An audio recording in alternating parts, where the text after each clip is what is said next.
जय शिव गोरक्ष। प्रिय श्रोताओं, आज आप सुन रहे हैं वाल्मीकि रामायण का भाग 70 और अयोध्याकांड का भाग 18।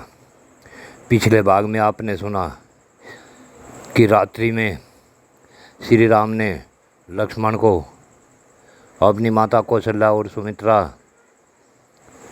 को भयभीत समझते हुए आदेश दिया कि भैया, मैं और सीता वन में रह लेंगे, तुम जाकर माताओं की रक्षा करो। तब लक्ष्मण के द्वारा धीर बनाने के बाद श्री रामचंद्र जी आराम से सो गए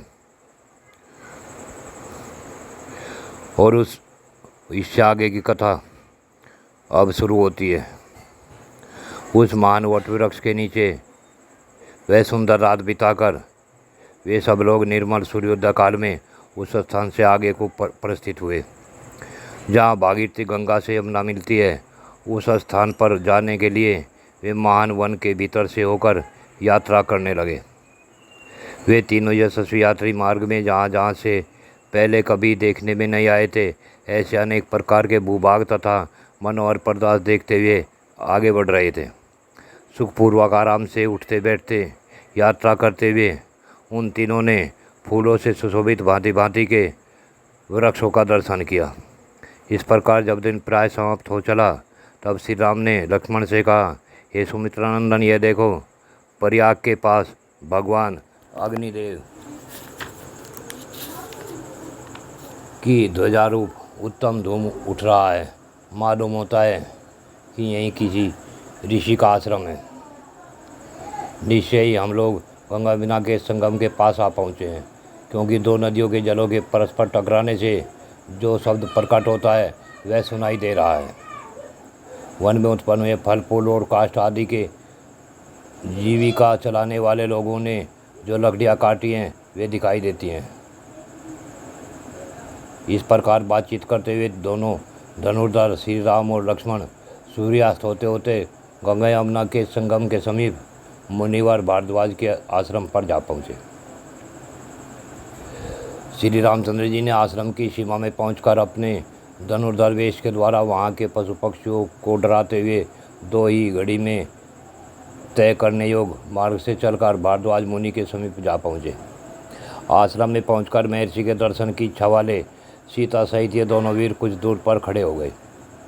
दूर खड़े हो महर्षि के शिष्यों से अपने आगमन की सूचना दिलवाकर भीतर आने की अनुमति प्राप्त कर लेने के बाद पर्णशाला में प्रवेश करके उन्होंने तपस्या के प्रभाव से तीनों कालों की सारी बातें देखने की दिव्य दृष्टि प्राप्त करने वाले एकाग्रचित्त तथा तीक्ष्ण व्रतधारी महात्मा भारद्वाज ऋषि का दर्शन किया, जो अग्निहोत्र करके शिष्यों से घिरे हुए आसन पर विराजमान थे।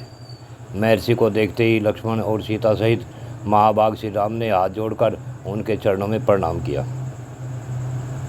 उसके पश्चात श्री रघुनाथ जी ने उनसे इस प्रकार अपना परिचय दिया, ये प्रभु, हम दोनों राजा दशरथ के पुत्र हैं।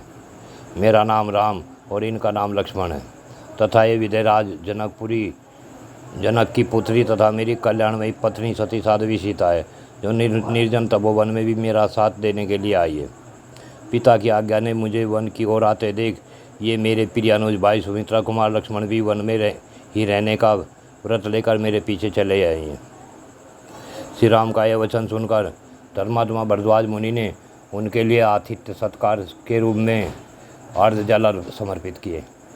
उस तपस्वी महात्मा ने उन सबको नाना प्रकार के अन्न रस और जंगली फल फूल प्रदान किए, साथ ही उनके ठहरने के लिए स्थान की भी व्यवस्था की।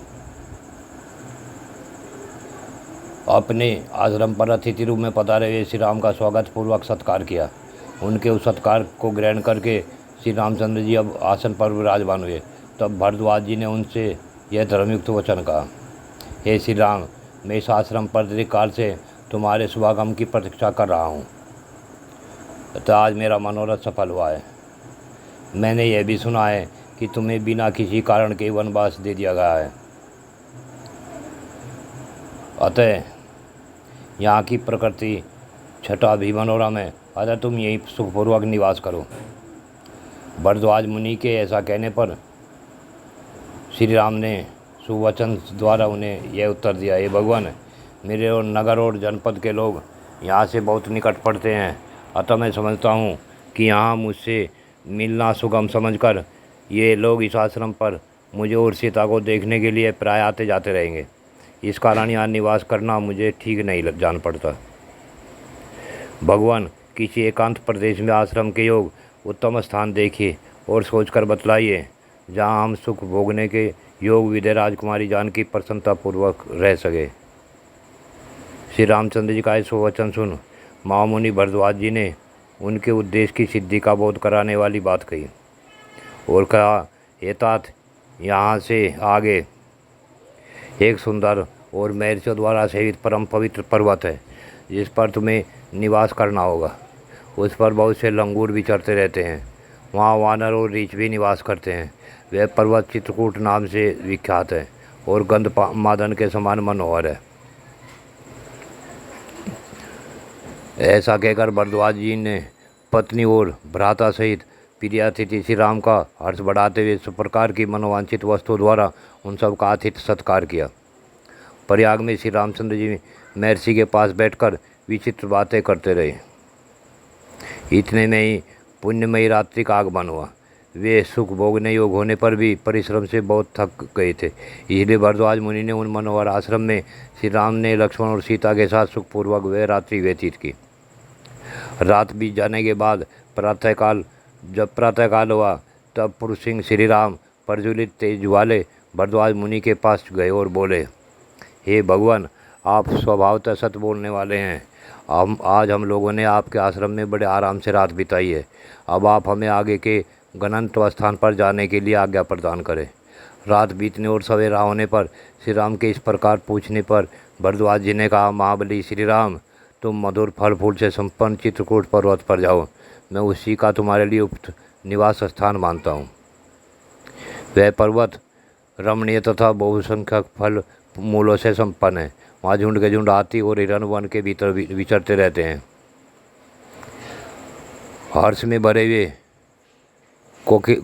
कोयलों के कलरवों द्वारा वह पर्वत यात्रियों का मनोरंजन सा करता है। अतः आपको उसी पर्वत पर जाकर डेरा डालना चाहिए और वहीं आप निवास करें।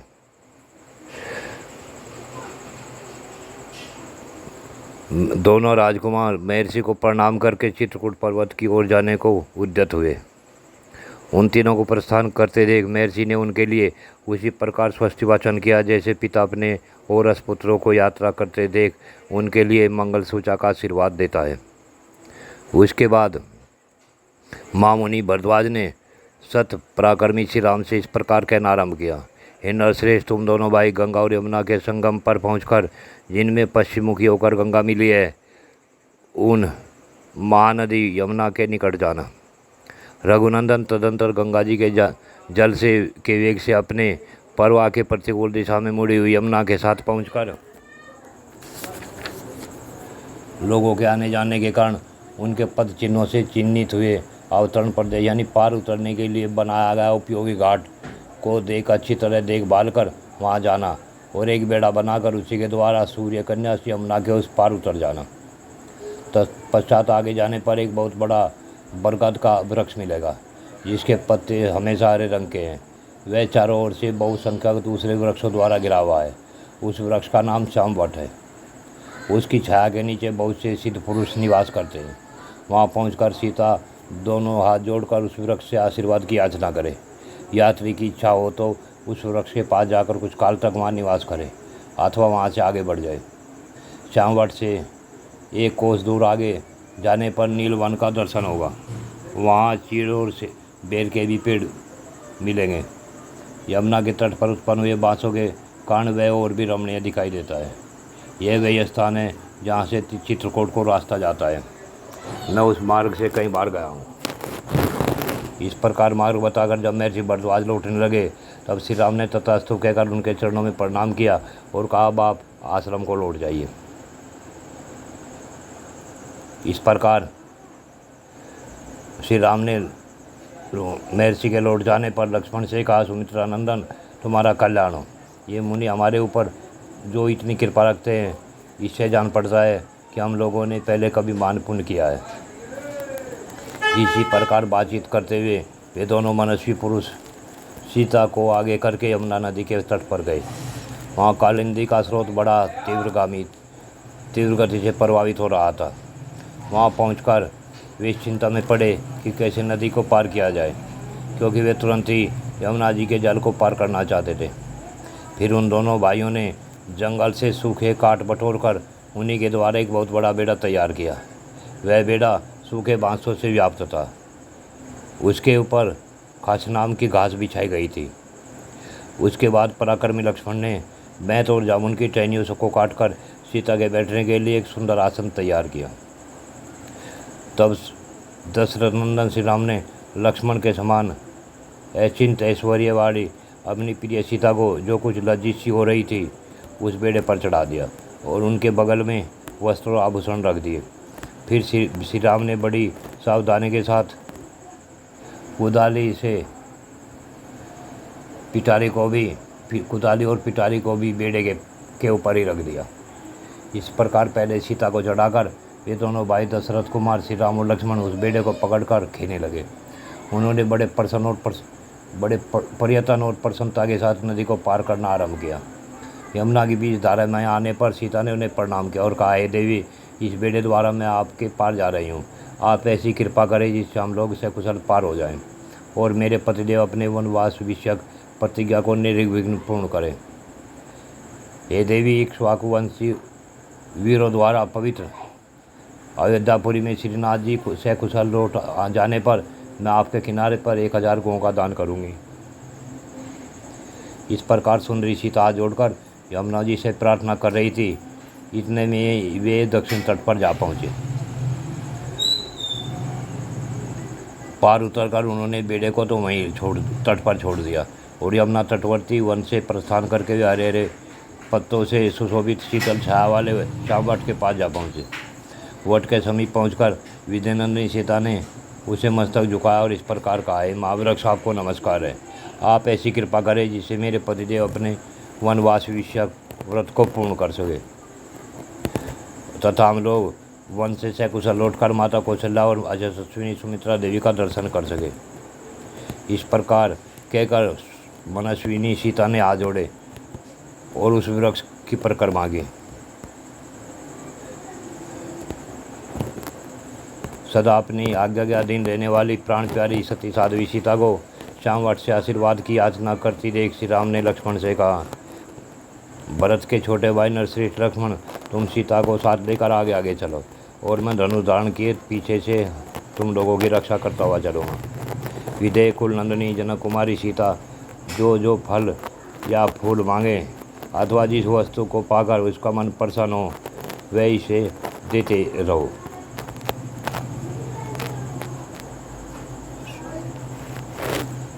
तथा लक्ष्मण सीता के कथनानुसार तुरंत ही भांति भांति के वृक्षों की मनोहर शाखाएं और फूलों के गुच्छे लाकर उन्हें देने लगे।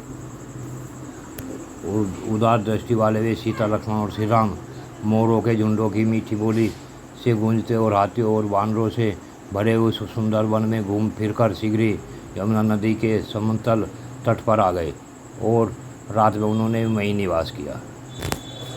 जय श्री गोरक्ष। प्रिय श्रोताओं, आज की कथा यहीं पूर्ण होती है। आगे की कथा आज अगले भाग में।